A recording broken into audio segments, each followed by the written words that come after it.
Mis queridos hermanos, un gusto saludarles nuevamente. Es para mí un privilegio estar una vez más con ustedes, compartiéndoles estos días. Hemos estado compartiendo el tema del temor de Dios y creo que este tiempo va a ser igual de mucha bendición. Yo le invito para que usted, por favor, cierre sus ojitos y vamos a poner este tiempo en las manos del Señor. Padre, gracias te damos por permitirnos estar una vez más en tu casa, en tu presencia, en tu misma presencia, Señor. Gracias por cada hermano que nos está mirando, por los que nos mirarán, Señor.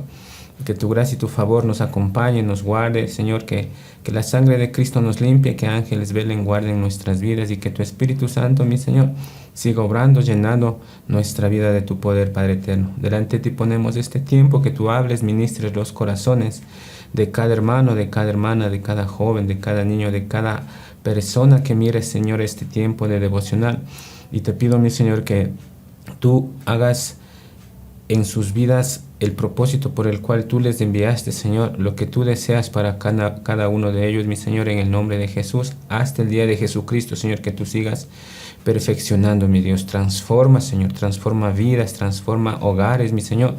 Tu palabra dice que tu palabra es viva y eficaz, más cortante que espada de dos filos, que penetra hasta los tuétanos, hasta las coyunturas, y cumple el propósito, Señor, en nuestras vidas. Gracias por habernos transformado y por seguir haciendo tu obra en nosotros, Padre eterno. Te amamos con todo nuestro corazón.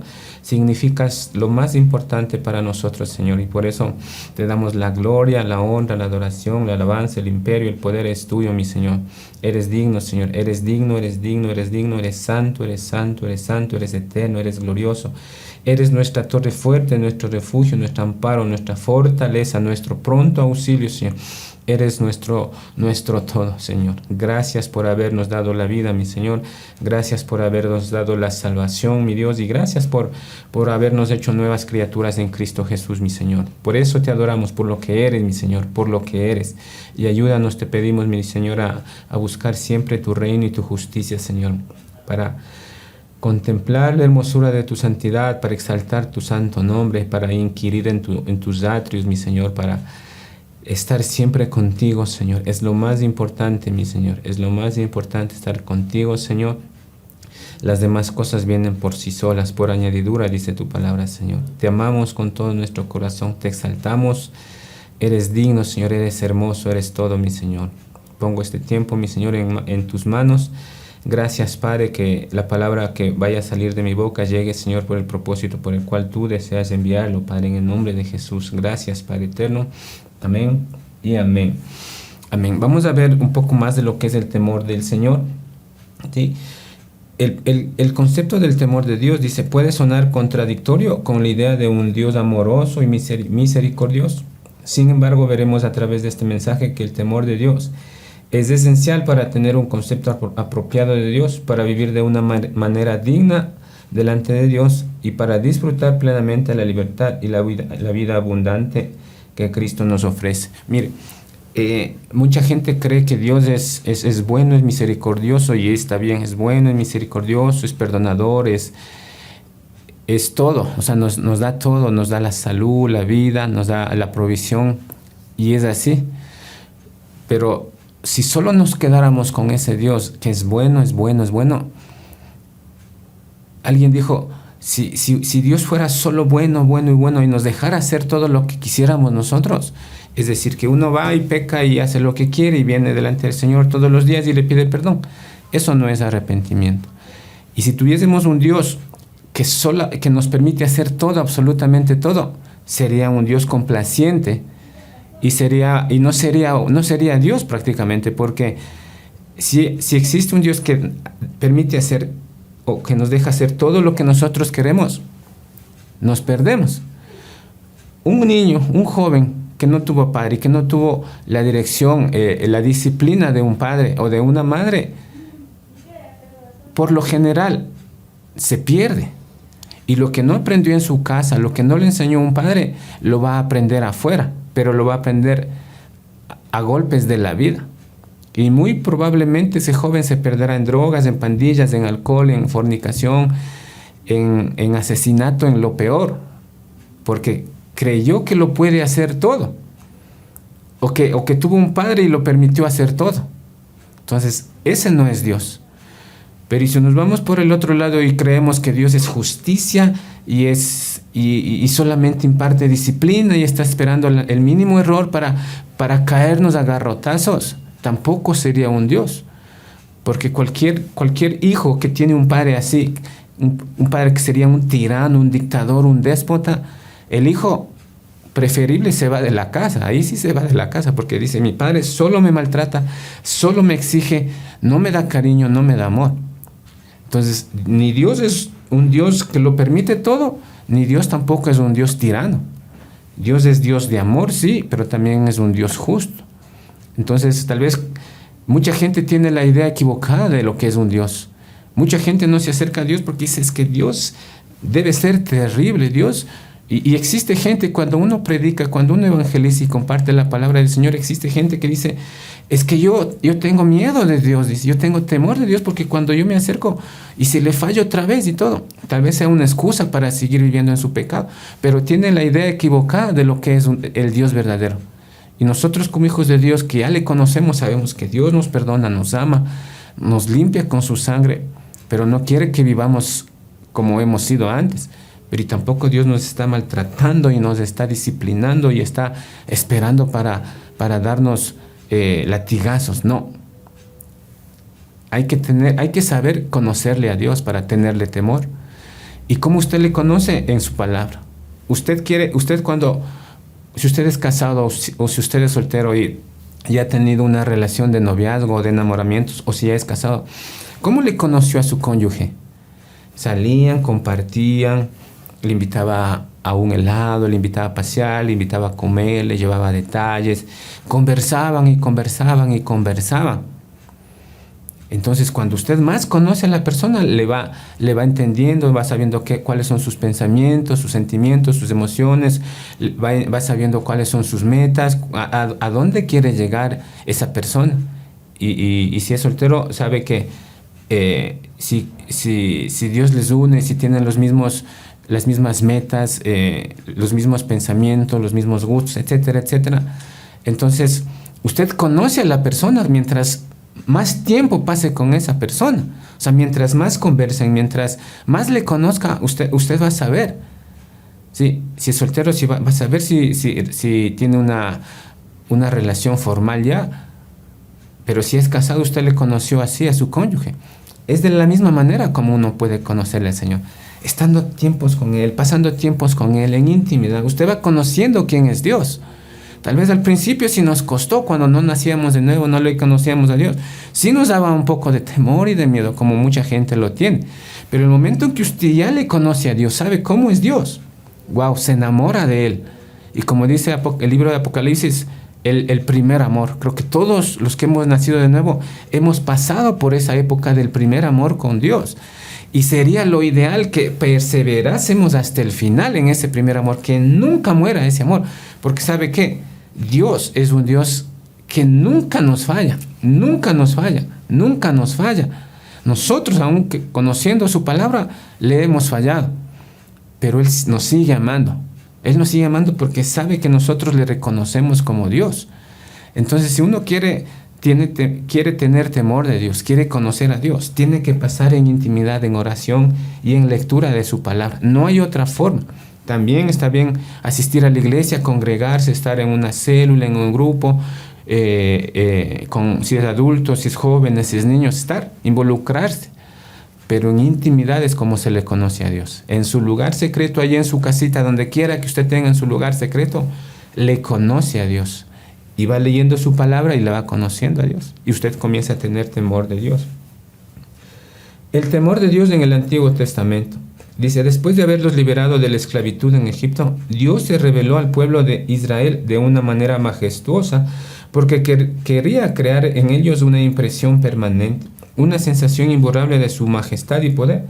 Dios quería enseñarle a su pueblo a temer y a servirle y obedecerle con temor y reverencia y apartarse del pecado. Cuando Dios, dice la palabra del Señor en Éxodo, que les dio las tablas de la ley, hablaba con truenos, hablaba como relámpagos, con voz tronante. Así hablaba al pueblo. Y el pueblo le decía a Moisés, ¿sabes qué? ve tú a hablar con Dios, ve tú a hablar, porque tenemos mucho temor de Él. Ve por favor a hablar. Y el pueblo tenía temor solo de oírle hablar. Entonces cuando uno escucha, lee la palabra, uno tiene que tener ese temor de Dios al escuchar su palabra, porque no solamente Dios nos va a hablar bonito, en su palabra nos exhorta, nos disciplina, nos habla fuerte como un padre responsable que es nuestro Dios. Entonces así era el pueblo de Israel, que le tenía temor solamente al escucharle. Dice, los israelitas entendieron que lo que era el temor de Dios, no mostraron presunción ni orgullo. Ellos entendieron que Dios es digno de ser temido y obedecido, y que aún sus propias vidas dependían de la misericordia de Dios. Ellos sabían que no podían apartarse. Dice la Biblia, Proverbios 14:12, hay caminos que al hombre le parecen derechos, pero su fin es camino de muerte. También dice la palabra del Señor, todo me es lícito, pero no todo me conviene. Dice en otra versión, se me permite hacer cualquier cosa, pero no todo me trae beneficio. Es decir, libre albedrío. Dios nos dio Deuteronomio, y en muchos pasajes dice, escoge la vida. Yo te doy la vida, a escoger la vida o la muerte, bendición o maldición. Y Dios dice, escoge la vida. Nos está dando una orden, pero no es una orden y Dios nos va a exigir y nos va a poner contra la espada y la pared. Es como un padre terrenal le dice, mi hijo, haz esto. El hijo puede decir, no, yo no quiero hacerlo. Como el hijo pródigo. El padre le decía, pero mi hijo, ¿qué vas a hacer tan joven con la herencia? Eres joven. Tal vez el padre le decía, espérate, ya llegarán los días que puedas disfrutar. No, el hijo pródigo, no, yo quiero hacer lo que quiera. Dame mi herencia. Y se fue. Entonces Dios nos dice, dice, escoge la vida y la bendición. Pero nosotros tenemos el derecho o la decisión de decir sí o no. Sabes que Dios, yo sí quiero. Entonces dice, todo me es lícito. Dice, se me permite hacer cualquier cosa en otra versión. El ser humano puede hacer lo que quiera. El ser humano puede decidir lo que quiera. Mucha gente dice, yo hago lo que yo quiera. Yo hablo como yo quiera. Yo disfruto mi vida como yo quiera. Está bien. Dice la palabra del Señor en Eclesiastés, del último versículo, dice, de todo esto te tomará cuentas Dios. Teme al Señor, dice, pero de todas las cosas que tú haces, el Dios te tomará en cuentas. Absolutamente todo, lo que usted hace, bueno, lo malo, en esta vida, usted está sembrando. Si usted siembra para maldad, sembrará, pero no en el mismo nivel, cosechará más. Si usted siembra bendición, amor, paz, perdón, las cosas del reino de Dios, eso cosechará, pero en abundancia. Entonces uno decide obedecer o no obedecer. Uno decide hacerlo o no. Todo me es lícito, se me permite hacer cualquier cosa, ok, lo pueden hacer, no todo me conviene. Hay caminos que al hombre le parecen, dice, hay caminos que al hombre le parecen derechos, pero su fin es camino de muerte. No sé si usted se ha dado cuenta que la gente dice que la filosofía o dice el yoga, la meditación y muchas otras cosas, y creen que es bueno. No todo es bueno, no todo me conviene, no todo edifica. Saben que el yoga, la meditación, cuando usted se va, no he estado, no, pero sé que es así, se va a una terapia y lo que hacen en esas terapias es que su mente se quede en blanco. O sea, le dice, siéntese, cierre los ojos, medite, no piense en nada, relájese, despreocúpese. Y quieren que su mente quede en blanco. ¿Y saben qué pasa ahí? Cuando su mente se queda en blanco, ahí actúa el enemigo, ahí actúan sus servidores. Entonces, cualquier persona diría, ¿no es cierto? Muchas personas creerán y dicen, no, es que es bueno, muchas cosas son buenas. No son buenas. Hay que saber discernir lo que Dios nos está diciendo que es bueno y lo que no es bueno. Sí, todo me conviene, pero todo lo puedo hacer, pero no todo me conviene, no todo me edifica. Dice, es importante que tengamos un concepto apropiado y equilibrado de Dios. Dios es amoroso y bueno, pero también es un Dios santo. Eso ya lo dijimos, sí. Dios es bueno, sí, es bueno, pero también es justo y es santo. Dios no es un Dios solamente complaciente, ni tampoco es un Dios déspota, tirano, dictador. Y Dios es celoso. Deuteronomio 6:15 dice, yo soy tu Dios celoso, dice. Dios es celoso, pero es celoso porque Él es Dios. No es el mismo celo que nosotros tenemos. Es un celo diferente porque Él es santo, Él es puro, Él es 100% Dios. Y Él no comparte su gloria con nadie. Cuando el diablo solamente pensó en ser igual a Dios o subir al mismo nivel de Dios, le mandó para la tierra y tiene una perdición eterna. Sabe que al diablo y los ángeles, los ángeles caídos, los demonios y todos sus servidores, principados, potestades, gobernadores, huestes, todos los servidores del enemigo, no les dio segunda oportunidad Dios. No envió un ángel para que mueran por ellos y que ellos lo aceptaran y ellos se salvasen. No les dio otra oportunidad. A la mínima que el diablo pensó siquiera, fuera, y con sus ángeles fuera, sus servidores fuera, y ellos ya no tienen salvación. Y ellos ya no tienen salvación. Es por eso que están el único trabajo de ellos es ganar almas para el infierno, para una condenación eterna. Robar, matar y destruir. Ellos solo odian, odian, odian y odian. No tienen otro sentimiento más que odiar.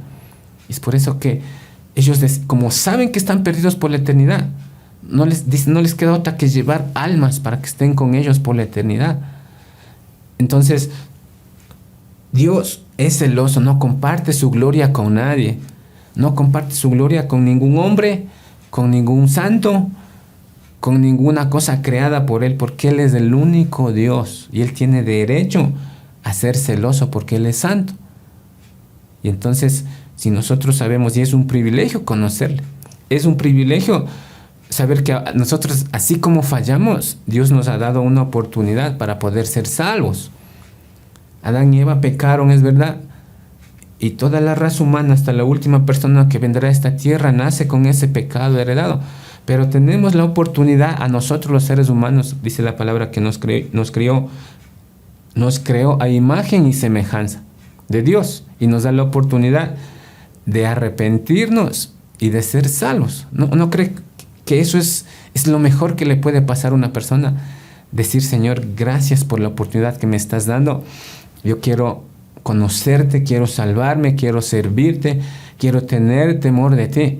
Lo mejor que una persona puede hacer en esta vida es decirle, Señor, gracias. Quiero aceptar esa salvación a través de Jesús. A nosotros nos dio esa oportunidad. Al diablo y sus ángeles no les dio la oportunidad de salvación. A nosotros sí, es un privilegio. Es importante para nosotros saber que Dios tiene todo poder para bendecirnos, pero también tiene poder para juzgar y castigar al que hace lo malo. ¿Sí? Dios tiene todo el poder. Dios tiene todo el poder para decidir. Sabe que Dios está siempre decidiendo, siempre decidiendo. Dios está en cada lugar. Dios está presente absolutamente en todo lugar. Y si Dios sigue creando y extendiendo el universo, Él está presente hasta allá. Él es infinito. Y Él sabe nuestros pensamientos, nuestras emociones. Aún antes de que pensemos algo siquiera, Dios ya lo conoce. Antes que salga palabras de nuestra boca, Él ya sabe lo que vamos a decir. Él sabe nuestro pasado, presente y futuro. Por eso está escrita la palabra del Señor en futuro también. El temor de Dios es una actitud de reverencia y respeto hacia Dios que pasa progresivamente por las siguientes etapas. Escuchará. El temor de Dios es una actitud de reverencia y respeto hacia Dios que pasa progresivamente por las siguientes etapas. Esto es interesante. Una conciencia de que Dios es el dueño de nuestras almas y tiene el poder de otorgarnos la salvación eterna o condenarnos eternamente en el infierno. Dice la palabra del Señor, no teman al que mate el cuerpo, es decir, no teman al hombre, teman al que puede destruir sus almas en el infierno. A Dios, hay que tener temor solamente de Dios.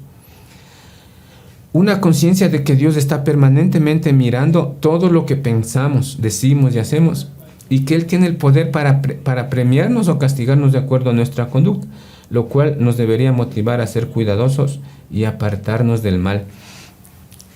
Nosotros antes de hablar debemos pensar, antes de actuar debemos pensar, antes de cometer no de cometer, sino de decidir cualquier cosa, uno debe pensarlo. No hablar por hablar, no decidir poder decir, no decidir cuando estamos emocionados o cuando están nuestros sentimientos hechos pedazos, no decidir.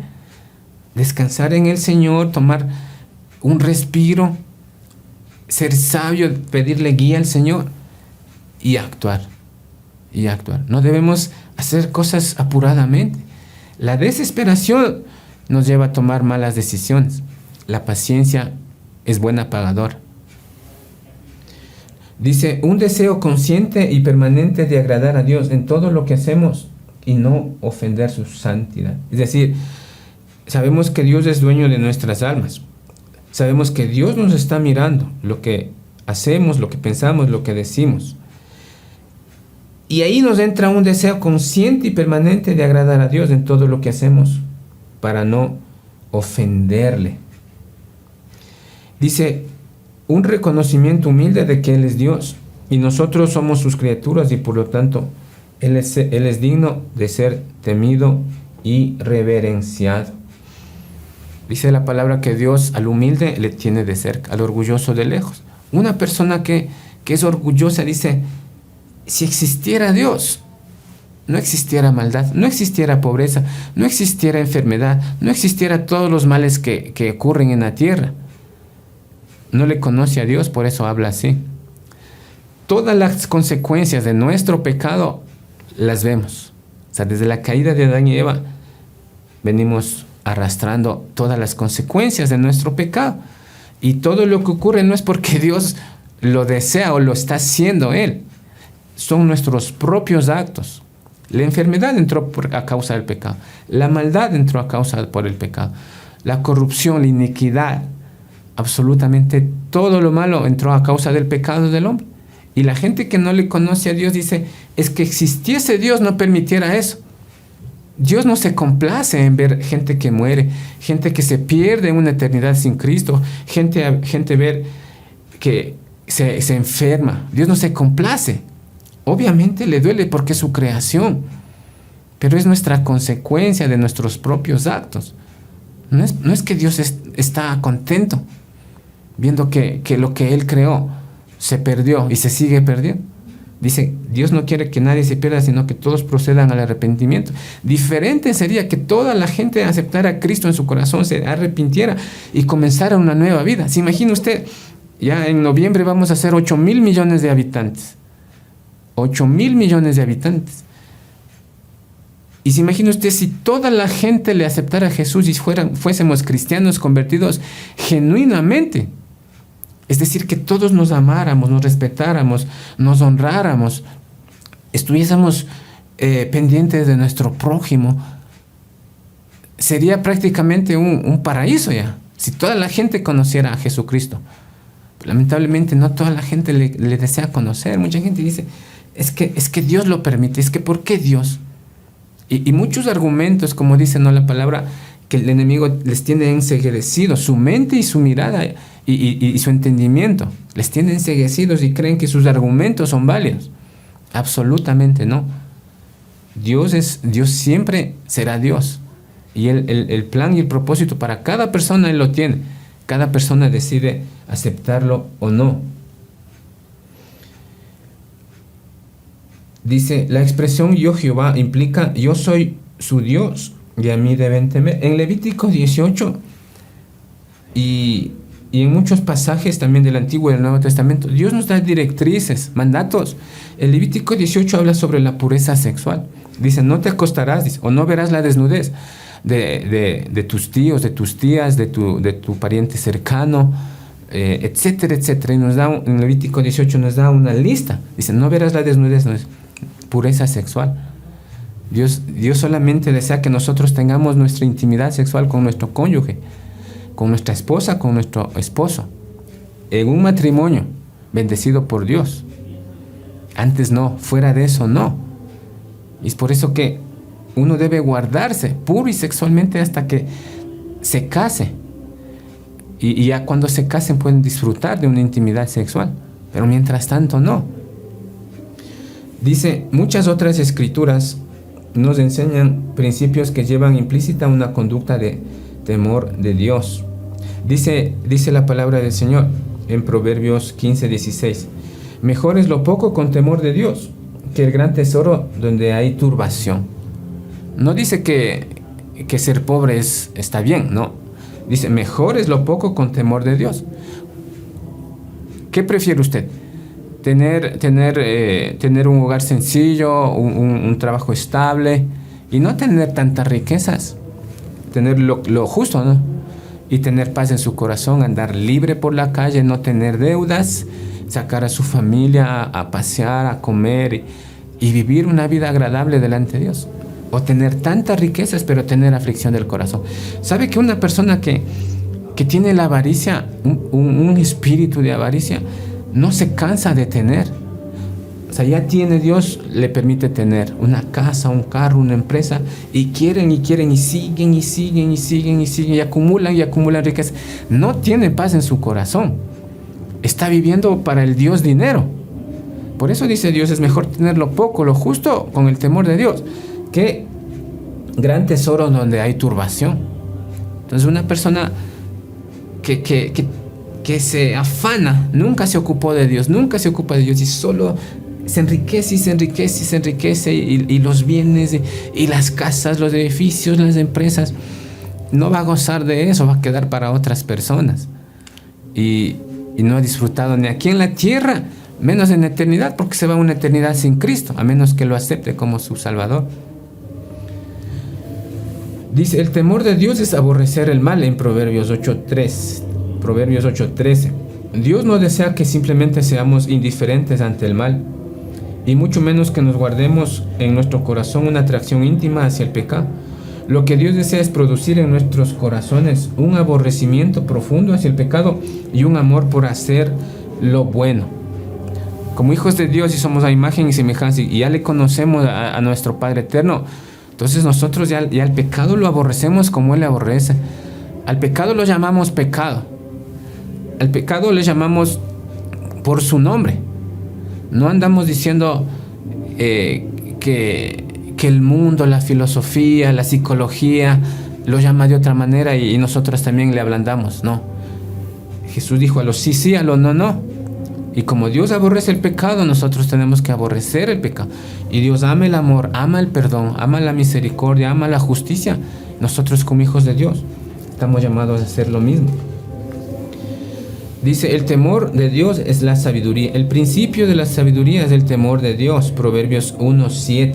La sabiduría nos llevará a ser precavidos y evitar meternos en situaciones que puedan inducirnos a pecar. No debemos tentar al Señor ni sobreestimarnos y abusar de su gracia. Uno no debe hacerse el súper espiritual y que puedo caminar y puedo hacer y puedo ir por donde quiera y no ser tentado. No, eso es orgullo. Uno tiene que siempre salir de su casita a pedir dirección a Dios, pedir que nos limpie, nos guarde de todo mal, incluso de cualquier tentación, que nos libre y nos guarde. Pero si nos llega una tentación, debemos ser precavidos. Chao, a la mínima, como José, salir corriendo. No estar coqueteando con la tentación. Ser radicales como José. Dice, en Hebreos, mire lo que dice Hebreos 10, 26 y 27, dice, mas el que pecare voluntariamente, después de haber recibido el conocimiento de la verdad, ya no queda más sacrificio por los pecados, sino una horrenda expectación de juicio y de hervor, de fuego que ha de devorar a los adversarios. Una persona, mire, que ya conoce del Señor, que ya experimentó su gracia, su perdón, su favor, su amor y todo, y se aparta del Señor y comienza, apartado del Señor no es que va a vivir en santidad, apartado del Señor no es que va a decir, no, yo puedo hacerlo, no se puede. Apartado del Señor, dice Jesús, dice, lejos de mí o apartados de mí nada podéis hacer. Entonces, si una persona se cree que puede hacerlo, conociendo de Dios, se aparta, va a caer nuevamente en los vicios del mundo, en el pecado, va a caer nuevamente.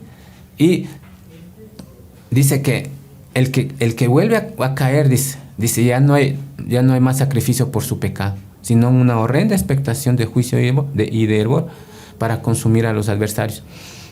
Algunos teólogos dicen que ese es el pecado de muerte. Dice acá en Corintios, dice, yo no digo que se pida, yo no digo que se pida por el pecado de muerte, dice. Yo digo que se pida por el pecado que no es de muerte. Entonces el pecado de muerte, dicen los teólogos, que es una persona que ya se aparta del Señor y ya no quiere saber nada. Tiene su conciencia cauterizada y ya no se pida por él, dice. Dice, el temor de Dios nos trae confianza y seguridad a los que andan en integridad. El temor de Dios es fuente de vida porque trae verdadera libertad. Usted lo decide. Usted decide caminar en libertad, en paz, en santidad, en justicia, en temor de Dios. O usted decide caminar en vergüenza. El pecado trae vergüenza. Cuando una persona vive en pecado, no vive en libertad. Va por la vida, va a su trabajo, va a sus estudios y todo, pero sabe que es pecador. Y eso trae vergüenza. Uno decide caminar en libertad o caminar en vergüenza. Aquellos que son carnales creen que la libertad consiste en poder dar rienda suelta a la carne y hacer lo que nos venga en gana. Pero el cristiano que es espiritual entiende que la verdadera libertad consiste en ser libres de pecado para poder hacer lo bueno. No necesita ser libre para hacer lo malo, ya que el pecado es parte de nuestra naturaleza. Para esto fue que Cristo murió por nosotros, para liberarnos de la esclavitud del pecado y que pudiésemos vivir haciendo lo bueno, agradando a Dios. La gente que no conoce a Dios, que cree que tener libertad es hacer lo que Él quiere. Cree que tener libertad es burlarse de la gente, es burlarse de Dios, es no tener temor de Dios, no tener compasión por la gente. Un esposo que engaña a su esposa cree que tiene la libertad de hacer lo que él quiere. ¿Sabe qué?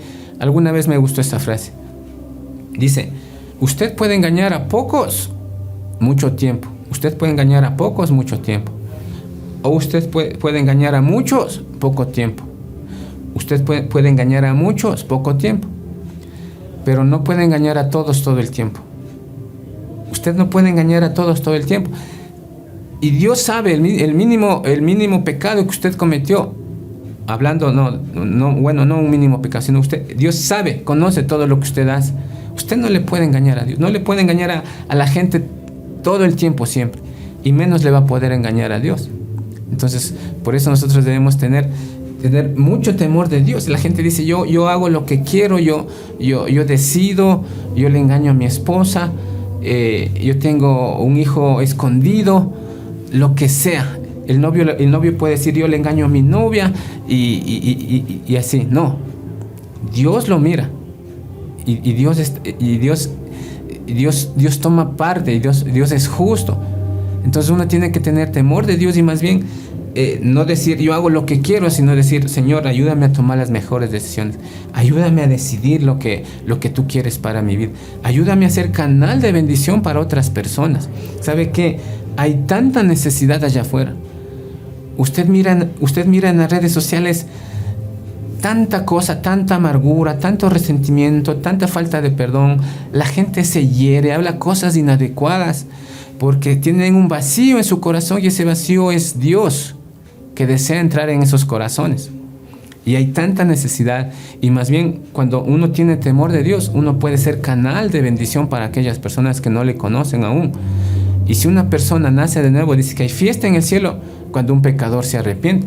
Entonces, más bien, andamos en libertad, tenemos temor de Dios, somos humildes en reconocer y decir, Señor, ayúdame a tomar las mejores decisiones. No quiero hacer como yo quiera, como lo dijo Jesús, sino como tú lo desees. Y Dios nos ayudará y más bien utilizará nuestras vidas para poder ser canales de bendición a otras personas. Y dice la palabra, y conoceréis la verdad, y la verdad nos hará libres. Cuando nosotros conocimos a Cristo como nuestro Señor y Salvador, conocimos esa verdad. Y conocemos la verdad que está escrita en su palabra, y eso nos hace libres. La gente que no conoce, no tiene temor de Dios, cree que la libertad es otra cosa, pero más bien dice la palabra que son esclavos del pecado, viven en su carnalidad. Dice, no se requiere de valor para hacer lo malo y obtener los aplausos y la aprobación del mundo. En cambio, sí se necesita coraje y valentía para atreverse a ser santo y vivir en contra de la corriente de este mundo, pero tenga por seguro que obtendrá la aprobación de Dios. Para hacer lo malo usted no tiene que ser valiente. Para vivir en la carne usted no tiene que esforzarse. La gente que vive en su carne solo sale y vive. Para valientes es los que conocemos a Cristo Jesús. Un joven que va a su colegio, universidad y se guarda puro sexualmente y sus compañeros se burlan y le dicen: ¿por qué no tienes una novia? ¿Por qué no tienes un novio? Oye, ¿por qué eres virgen? Eso es burla. Y a eso lo llaman malo. El mundo lo ve como malo, como raro. Pero Dios lo tiene como lo mejor. Una persona, un joven que se guarda puro sexualmente, Dios lo estima como tesoro, porque está obedeciendo y tiene temor de Dios. En los colegios, universidades, usted mira, ¿no?, cuántos chicos, chicas se enamoran, se ennovian, tienen sus relaciones sexuales y no tienen temor de Dios. Y eso el mundo lo ve normal. Eso el mundo dice: no, es que es normal. No es normal. Eso es pecado. Guardarse puro en santidad. Eso está bien, eso es santidad delante del Señor. Y una persona debe tener temor de Dios primero. Y no ser afectado por lo que el mundo dice. Más bien, atraer a los brazos de Cristo a esas personas que no conocen del Señor. Dice la palabra del Señor: nosotros no somos de los que retrocedemos para perdición, sino de los que perseveramos para salvación de nuestras almas. Dice la palabra del Señor, Mateo 11:2: el reino de Dios sufre violencia y los violentos lo conquistan o lo arrebatan. El reino de Dios sabe que hay una lucha espiritual todos los días, segundo tras segundo, minuto tras minuto, hay una lucha espiritual entre el reino de las tinieblas y el reino de Dios. Y dice que el reino de Dios sufre violencia. Nosotros, Dios nos ha dado las armas para poder ser guerreros de Él y pelear esa batalla. En oración, en ayuno, en lectura de la palabra, en predicar, en hacer la obra del Señor. Ahí estamos guerreando. Cuando ganamos una alma, 2 almas, 3 almas para el Señor, estamos arrebatando esas almas del infierno para llevarles al cielo, por la gracia, por la misericordia y por los méritos de Cristo Jesús. Entonces estamos guerreando. Y solo los valientes arrebatan. Usted es un valiente cuando hace la voluntad del Señor. Usted es un valiente cuando tiene temor de Dios. Usted es un valiente cuando predica. Usted es un valiente cuando no se deja llevar por la corriente de este mundo. Cuando usted va a una fiesta y se emborracha y toma y se deja llevar por sus amigos y etcétera, ¿no? O un joven que por la presión de sus amigos dicen: no, sí, yo voy a tener un novio, una novia y voy a tener relaciones sexuales. No, eso es ser cobarde. Y una de las listas de las personas que no van al reino de Dios, no heredan el reino de Dios, dice en Apocalipsis: y los cobardes e incrédulos, primerito, y los cobardes e incrédulos, los abominables y homicidas, los hechiceros, los fornicarios, los mentirosos, primerito. Los cobardes son los que no tienen temor de Dios, los que viven su vida fuera de la voluntad del Señor, los que creen que pueden hacer lo que quieran, los que no son valientes para decidir: Señor, yo quiero estar contigo, yo quiero ser un guerrero tuyo. Son cobardes, los llama la palabra del Señor. Uno decide: ¿soy valiente en el reino de Dios o soy un cobarde? Dice, la Biblia nos enseña en Santiago 4:6: Dios resiste a los soberbios y da gracia a los humildes. Ahora bien, debemos entender que el corazón de Dios no existe, en el corazón de Dios no existe el deseo de rechazar a nadie, sino que la persona que no tiene temor de Dios voluntariamente se excluye a sí misma de recibir el favor de Dios y cosecha las consecuencias de su propio pecado. Lo que les decía, todo lo que ocurre, la maldad, el pecado, el robo, el asesinato, etcétera, es por nuestra propia consecuencia de nuestro pecado y la maldad del corazón del hombre. No le culpemos a Dios, porque Él no desea que nadie se pierda. Él desea que todos se arrepientan. Y cuando vayamos a la presencia de Dios, se va a cernir el trigo y la cizaña, los hijos de Dios y los que no son hijos de Dios. Entonces, benditos a los salvos, benditos de mi Padre, dice. Les tengo preparado, dice. Entren en el gozo de su Señor, preparado para ustedes. A los que no son hijos de Dios, los que no se han arrepentido, los cobardes, no les conozco, malditos al fuego eterno, preparado para el diablo y sus ángeles. Entonces uno decide, ¿qué es lo que desearía escuchar? El momento en que Dios nos llame a su presencia. Absolutamente todos vamos a estar algún día delante de Dios dándole cuentas. Entonces uno tiene que saber que las consecuencias de nuestras decisiones son las que Dios nos va, el dictamen final en el juicio cuando estemos delante de Dios. No es porque Dios dice, yo a vos no te quise y quiero que te vayas a un infierno. Las propias consecuencias del ser humano son las que Él mismo las tomó y Él mismo se condenó, y no le culpemos a Dios. Dios solamente decide por nuestros actos, por nuestros hechos. Dice, algunos piensan que es vano temer a Dios, ya que los impíos prosperan y los justos padecen. Sin embargo, no debemos olvidar que Dios es el juez final y que nuestro temor a Dios tendrá algún día su recompensa en esta vida y la vida venidera. Nada de lo que hagamos.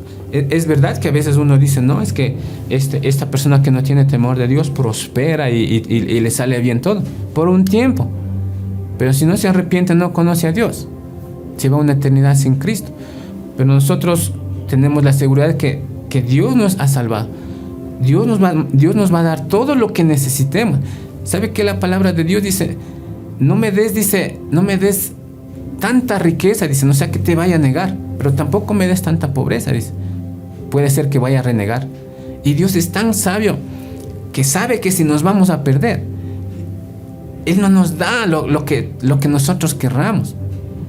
Siempre Dios nos va a dar lo que necesitemos. Dios es más sabio que nosotros.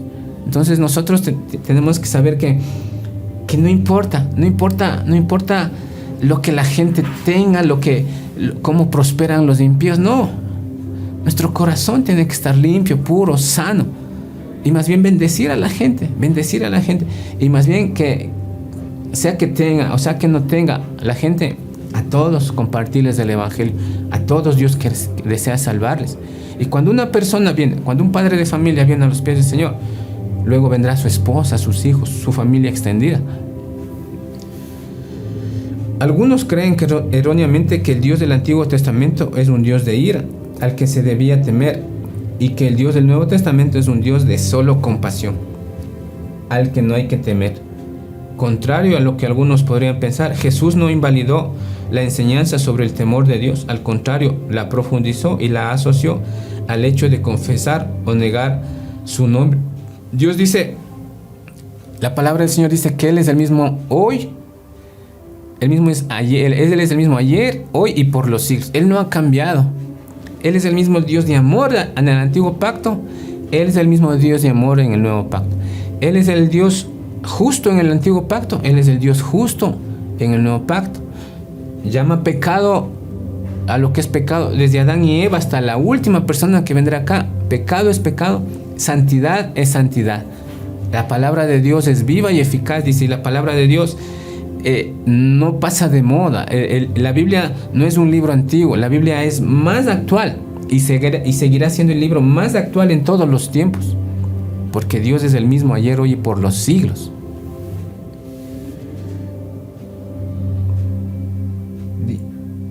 Dice acá, y seréis la palabra del Señor dice en Mateo, y seréis aborrecidos por causa de mi nombre, mas el que persevere hasta el fin, ese será salvo. En Mateo 24 y 25 habla sobre la escatología, lo que va a venir en los posteriores tiempos, y está hablando aquí de la gran tribulación. Dice, y seréis aborrecidos por causa de mi nombre, mas el que persevere hasta el fin, ese será salvo. Y no hace falta entrar en un tiempo de tribulación, más bien si uno cree que el arrebatamiento es antes de la tribulación, nos vamos con el Señor y Dios nos guarda de ese tiempo de tribulación que está pronto a llegar. Pero eso no quiere decir que nosotros como cristianos no hayamos sido aborrecidos por causa del nombre de Cristo. Cuando usted predica, cuando usted solamente quiere hablar de Dios, cuando usted solamente quiere orar, quiere hacer la voluntad del Padre, quiere servirle a Dios, entonces usted ya no va a estar hablando cosas sin sentido, ya no va a estar metido en situaciones que no edifican la vida. Usted solo quiere hablar de Dios, solo quiere hablar de Dios, solo quiere hablar de Dios, solo quiere bendecir. Entonces, eso la gente lo ve mal. Usted solo quiere hablar de Dios, quiere predicarle, entonces la gente ya no quiere ya escuchar. Entonces, más bien los que le conocen, sus cercanos, más bien ya ni le van a invitar, ya no querrán acercarse, porque solo usted quiere hablar de Dios. Eso, para eso nos mandó el Señor, dice la palabra, el que hable conforme a la palabra del Señor. Entonces, si no voy a hablar lo que edifica a la gente, o no voy a hablar palabras de bendición, entonces no hablo simplemente, solo hablo lo que nace de mi corazón. Si tengo un corazón limpio, sano, puro, de la abundancia del corazón habla la boca. Entonces voy a hablar de amor, de perdón, de santidad, de justicia del Señor, etcétera, etcétera. No le digo que ya no tenga que ni siquiera acercarse a la gente, no. El apóstol Pablo dice, yo me he hecho a los gentiles siendo un gentil, yo me he hecho a los judíos siendo un judío. Y él se acercaba para compartirles el evangelio. Por ejemplo, usted le gusta el deporte y se va a jugar un vóley, y por ahí le salen unas personas que no conocen al Señor. Más bien, usted con sabiduría, con temor de Dios les predica. Y si es que ellos entienden, oyen, se han de acercar al Señor. Y hay cómo hacer deporte. Usted tiene un equipo, le gusta el fútbol, y se va a jugar en un equipo de fútbol, entonces obviamente no serán cristianos muchos, ¿no es cierto? Entonces, más bien usted es del canal de bendición ahí, y va a orar antes de un partido de fútbol, les va a compartir la palabra. Si alguien necesita un consejo, puede darlo. Entonces, usted tiene que ser esa luz que necesita el mundo que está lleno de tinieblas. No que la gente le influya a usted. Dice, la experiencia de Ananías y Zafira sirvió para fundamentar a la iglesia en el temor de Dios y en la obligación de vivir en santidad delante de Dios. La historia de Ananías y Zafira lo vemos en Hechos 5, del 1 al 11. Dice que en esos tiempos los cristianos se amaban de tal manera que vendían sus casas y daban para la obra del Señor, para ayudar a los hermanos, para extender una mano. Ananías y Zafira eran un par de esposos, y ellos decidieron vender su casa para hacer esa obra. Pero vendieron su casa y se atajaron un poco de dinero. Y en lugar de decir, ¿saben qué? Nos cogimos un poco de dinero, tal vez necesitaban. Dijeron, no, vendimos en este precio y todo le damos, dice, todo le damos a ustedes. Pero se habían atajado un poco de dinero y mintieron. Dice que cuando Pedro se dio cuenta, vino Dios le hizo entender a través del Espíritu Santo que lo habían hecho. Y Pedro le dice, ¿sabes qué? Ananías, Zafira, uno por uno les preguntó en diferente tiempo. Ananías, ¿vendiste en tal precio? Dice, sí. Cayó muerto. Llegó la esposa, dice, ¿vendiste en este precio? Sí. Cayó muerto. Una sola mentira, ¿se imagina usted? Una sola mentira bastó para que cayeran fulminados, muertos. Y dice que el temor de Dios entró en toda la gente de ese tiempo, de ese momento. Y decían, wow, una mentira. Es que vivían en tal santidad, vivían en tal armonía como hijos de Dios. Imagínense vender sus propiedades para dar para la obra del Señor. Entonces había tal santidad, tanto temor de Dios que Dios les tomó cuenta y cayeron por una mentira. Dice, ¿cómo creció la iglesia primitiva? Dice, a menudo escuchamos sobre muchas estrategias para lograr el crecimiento de la iglesia. Sin embargo, en esta escritura podemos ver que los métodos de Dios para que la iglesia crezca son diferentes a los métodos humanos. El temor de Dios es un ingrediente fundamental para el crecimiento de la iglesia. En Hechos 9:31 dice, la iglesia tenía paz por toda Judea, Galilea y Samaria, y eran edificadas andando en el temor del Señor. Miren lo que dice, y se acrecentaban fortalecidas por el Espíritu Santo. Uno de los ingredientes fundamental para que una iglesia pueda crecer es el temor de Dios. Entonces, una iglesia que está en santidad, que tiene temor de Dios, que no digo que sean perfectos todos los miembros, no, porque la gente que sigue llegando viene con su pasado. Pero el momento en que conocen a Dios, si una iglesia les predica del temor de Dios, toda la gente comienza a tener temor de Dios. Entonces la iglesia va creciendo, y esa es una verdadera iglesia. Yo no estoy en contra de los programas, conciertos, eventos, lo que sea que se haga, porque eso es un buen enganche para que la gente venga y conozca del Señor. Pero eso es solamente superficial, de forma. Las cosas de fondo es la palabra del Señor en el corazón de la gente y que pueda tener temor de Dios. Ahí va a haber una iglesia fuerte, una iglesia que vive en santidad, una iglesia que ama y teme al Señor, una iglesia fortalecida espiritualmente, no solamente superficial, con eventos, sino en el temor de Dios. El temor de Dios debe inspirar al creyente a perfeccionar la santidad. En otras palabras, el temor de Dios nos hace conscientes de nuestra propia pecaminosidad y la necesidad que tenemos de que haya cambios progresivos en nuestro corazón. Usted no debe ser el mismo desde el día en que nació de nuevo. No sé cuánto tiempo tenga usted, tal vez usted recién conoció del Señor, tiene 1 año, 2 años, 3 años, 5, 10, 20, 30 años. El tiempo que usted tenga de conocer al Señor como su Señor y Salvador, desde el día en que usted conoció al Señor hasta el día de hoy, usted no debe ser el mismo. Debe haber perfeccionado su santidad. Debe estar creciendo en la gracia del Señor. Usted debe tener más temor de Dios, más conocedor de la palabra. Debe meterse más con Dios y su temor debe ser aún mayor. Si usted es el mismo desde que nació hasta el día de hoy, o peor aún, si usted es peor desde que nació de nuevo o se retrocedió, no sirve. Nuestro crecimiento en santidad debe ser progresivo, pero para bendición.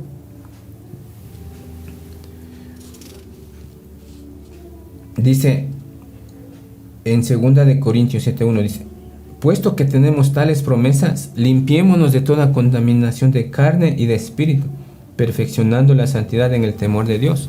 Tenemos que quitar toda contaminación de nuestra carne, pecados carnales, pero también dice toda contaminación de espíritu. ¿Sabe qué? A usted le agrada comer sanamente, o sea, comida física me refiero.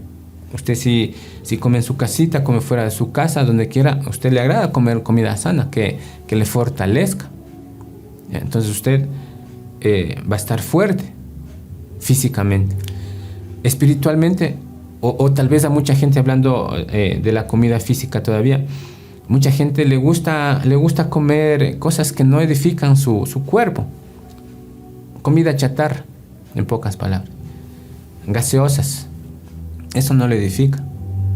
Entonces, pero come siempre, le va a hacer daño. Sus arterias se van a cerrar. Sus venas van a colapsar. Ahí se le van a cerrar las arterias y las venas. Pasa lo mismo en el ámbito espiritual. Usted tiene que comer comida sana, comida limpia, comida pura, y eso solo lo encuentra en la palabra del Señor. Por eso tenga cuidado de escuchar a predicadores. No le recomiendo que escuche a tanto predicador. Lea la palabra, es comida sólida. Esa es comida sana, es pura, directamente de la boca del Señor. Usted se está alimentando espiritualmente y va a estar espiritualmente bien fortalecido, con sus defensas bien fortalecidas. No le va a llegar enfermedad, ni espiritual, menos física. La lectura de la palabra para estar bien fortalecidos. Primera de Pedro 1:16 dice: sed santos en toda vuestra manera de vivir. Sed santos porque yo soy santo, dice el Señor. ¿Y usted cree que Dios nos va a pedir algo que no podamos hacerlo? Dios no nos dice sed santos porque dice ustedes verán cómo lo hace. No. Jesús nos dio el ejemplo de que se puede vivir en santidad. Muchos hombres de Dios en la palabra nos han dado el ejemplo de que se puede vivir en santidad. Y Dios sabe que es posible vivir en santidad y por eso nos está pidiendo: sed santos porque Él mismo es santo. El temor de Dios es fundamento que inspira la vida en santidad y consagración a Dios. La santidad no es un llamado a unos pocos, sino un mandato de Dios a todos los creyentes. La santidad no es para los pastores, no es para los líderes, no es para los que están sirviéndole en algo al Señor. La santidad es para todos aquellos que nacen de nuevo, para todos aquellos que son hijos de Dios, para todos aquellos que le buscan al Señor.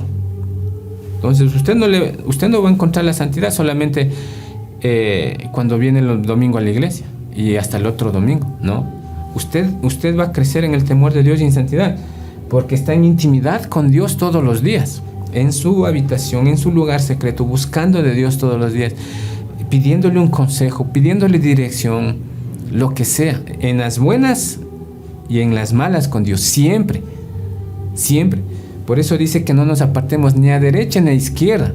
O sea, a derecha uno diría, no, es que esto no es malo, esto no me hace daño. O a izquierda ya es irse al mundo nuevamente o pecar otra vez. Por eso Dios quiere que no nos apartemos ni a la derecha ni a la izquierda, sino siempre tener nuestra mirada en el autor y consumador de la fe, Jesucristo. Cristo mismo, mientras vivió en la tierra, anduvo en el temor de Dios y nos dio ejemplo de andar en temor y reverencia.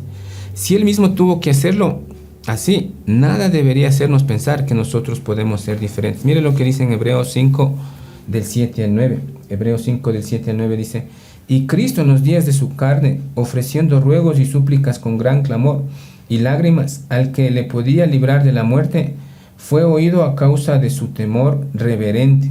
Y aunque era hijo, por lo que padeció, aprendió la obediencia. Y habiendo sido perfeccionado, vino a ser autor de eterna salvación para todos los que le obedecen. Dice acá: y Cristo en los días de su carne, ofreciendo ruegos y súplicas con gran clamor y lágrimas al que le podría librar de la muerte, fue oído a causa de su temor reverente. A Jesús no es que Él fue contento a la cruz. Él sufrió como grandes gotas de sangre, dice que sudaba. Le pusieron una lanza y salió agua. O sea, lo dio todo, pero él tenía sentimientos, tenía emociones. Él lloraba y le costó dar su vida, pero él lo hizo porque tuvo temor de Dios. Y ese mismo ejemplo dice la palabra del Señor que nosotros tengamos. Vamos a orar para terminar. Yo le invito a que por favor usted, que esta palabra haya llegado a su vida, a su corazón y pueda tener cada día más temor. Usted tiene temor de Dios, excelente. Sigamos, perseveremos. Como decía Pablo, no. He peleado la buena batalla, he acabado la carrera, he guardado la fe. Por lo demás me queda reservada la corona de justicia. Perseveremos hasta el final. Usted tiene temor de Dios, sigamos adelante. Ya falta poco, sigamos adelante. Usted ha tenido poco temor de Dios, usted ha tenido nada de temor de Dios. Le invito a que Él lo pueda hacer. Cierre sus ojitos, vamos a orar. Padre, yo te doy gracias por este tiempo precioso que tú nos has regalado. Yo te pido, Padre, que cada palabra, Señor, que ha salido de tu misma boca, de tu palabra, haya llegado a los corazones, a las mentes, a los cuerpos, a las almas, a los espíritus de cada uno de mis hermanos, Señor, y que el temor tuyo, Señor, llegue a sus vidas, se mantenga en sus vidas y puedan perseverar cada uno de ellos, mi Señor, hasta el final, Padre. Gracias, mi Señor. Gracias por haber puesto temor de ti en nuestras vidas, Padre. Y por eso hemos decidido apartarnos, Señor. Hemos decidido vivir en santidad. Hemos decidido, Señor, vivir complaciéndote, obedeciendo, siendo íntegros, siendo, Señor, esas personas que tú lo deseas. Gracias por cada hermano, por cada hermano, por cada hermana, por cada joven, por cada niño, anciano que nos miran, Señor. Bendice, cuida, guarda, protege, santifica sus vidas, mi Señor. La gracia del Señor Jesucristo, el amor del Padre y la comunión del Espíritu Santo esté siempre con ellos. Para Espíritu de Dios, convence de pecado, de justicia y de juicio. Si hay algún hermano que cree estar bien, pero sabe en su conciencia que no es así, Espíritu de Dios, convence. Ayúdanos siempre y en todo momento, Señor, en el nombre de Jesús. En el nombre de Jesús, gracias, mi Señor. Si hay alguna persona que no conoce al Señor como su Señor y Salvador, a Jesús, haga esta oración, yo le invito ya. Dígale: Padre, en el nombre de Jesús, hoy yo he escuchado tu palabra y reconozco que soy pecador, pero hoy me arrepiento y te acepto como Salvador de mi vida. Cámbiame, hazme la persona que tú quieres que yo sea. En el nombre de Jesús, en el nombre de Jesús. Amén. Gracias, mi Señor, por cada persona que ha hecho esta decisión en sus vidas, la mejor que pueden tomarla, Señor, la mejor, ser salvos para ti, mi Dios. Yo te pido, mi Señor, que tú los bendigas, los cuides, los guardes y que les ayudes a seguir perseverando, Señor, que busquen de tu presencia en intimidad, en oración, en lectura de la palabra, que busquen una iglesia donde predican a Jesús, mi Señor, como Salvador y Señor de sus vidas, Padre, y que puedan también ser esos instrumentos en tus manos, que vayan, Señor, y compartan estas buenas noticias con sus familiares, con las personas que más quieren, Señor. Gracias por este tiempo, Padre, que la bendición de tu nombre repose, Señor, en nuestras vidas. Yo te pido que bendigas a nuestros pastores, Rómulo Sánchez, Marcia Pozo, nuestros pastores de jóvenes, Raúl Pozo, Gabriela Villacrés, cada uno de nuestros líderes y en especial nuestros hogares, nuestras familias, Padre. Ponga su manito derecha en su corazón, levante su mano izquierda al cielo, que el Señor les bendiga y les guarde. Que el Señor haga resplandecer su rostro sobre ustedes y tenga de ustedes misericordia. Que el Señor alce sobre ustedes su rostro y ponga en ustedes paz. Yo pongo tu nombre, mi Señor, sobre cada vida, sueño, meta, anhelo que hay en sus corazones, conforme a tu voluntad, Padre. Que tú los guardes, los bendigas, la sangre de Cristo les limpie, que ángeles velen, guerreen por ellos, Padre, y que tu Espíritu Santo siga obrando en sus corazones. En el nombre poderoso de Jesús, en el nombre poderoso de Jesús de Nazaret, el nombre que es sobre todo nombre. Amén y amén. Un abrazo, mis queridos hermanos. Hasta la próxima. Bendiciones.